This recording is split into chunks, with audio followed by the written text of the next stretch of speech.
Alors on parle beaucoup de l'expansion de l'univers. L'univers est de fait en expansion, ça se mesure à l'échelle. Alors justement, ça se mesure à quelle échelle? Eh bien en fait, l'expansion de l'univers, je rappelle, ce n'est pas un mouvement réel des objets, c'est l'espace qui se dilate. Bien. Alors, à quelle échelle cette dilatation de l'espace est perceptible? Eh bien en fait, cette échelle de dilatation de l'espace n'est perceptible qu'à une échelle de plusieurs centaines de millions d'années-lumière. C'est-à-dire à une échelle très largement supérieure, donc à la taille du système solaire c'est évident, mais même à la taille de la galaxie, ou même à la taille des amas de galaxies. Il faut vraiment aller très très loin dans l'espace pour commencer à percevoir ce mouvement d'expansion de l'espace. Pourquoi à plus petite échelle il ne se perçoit pas? Tout simplement parce qu'il y a le mouvement dit de gravitation, qui prennent le pas sur ce mouvement général d'expansion de l'univers. C'est très facile à en comprendre d'ailleurs avec quelques chiffres.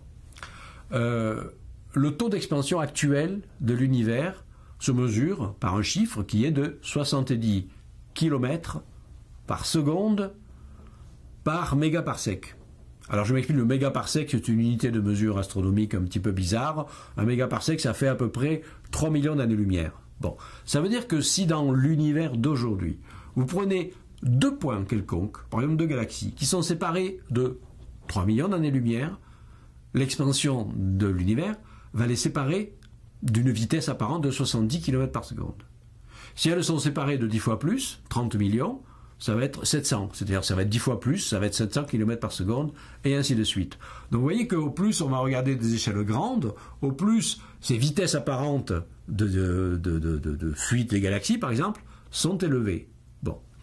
Mais alors les chiffres indiquent justement la limite justement des possibilités d'observation de ce mouvement.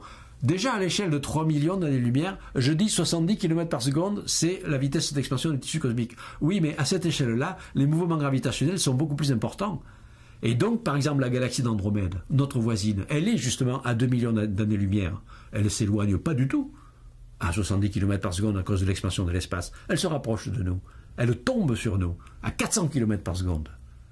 Pourquoi? Parce que cette fois-ci, c'est la gravitation qui fait se rapprocher la Voie lactée et la galaxie d'Andromède. Donc jusqu'à une certaine échelle, ce sont les mouvements gravitationnels locaux qui l'emportent. Et à partir d'une certaine échelle, disons 700 km par seconde, alors là, l'expansion de l'univers commence à l'emporter sur tous les autres mouvements, et c'est à partir de cette échelle que ça finit par, effectivement, par triompher. Et cette échelle-là, 700 km par seconde, ça fait à peu près 30 millions d'années-lumière. Donc jusqu'à 30 millions d'années-lumière, on ne perçoit pas l'expansion de l'espace. Donc vous pensez le système solaire ne risque pas de se dilater, comme l'ont écrit les célèbres frères Bogdanov dans un de leurs livres où l'on trouve autant d'erreurs astronomiques, le système solaire ne risque pas de se dilater avec l'expansion de l'univers.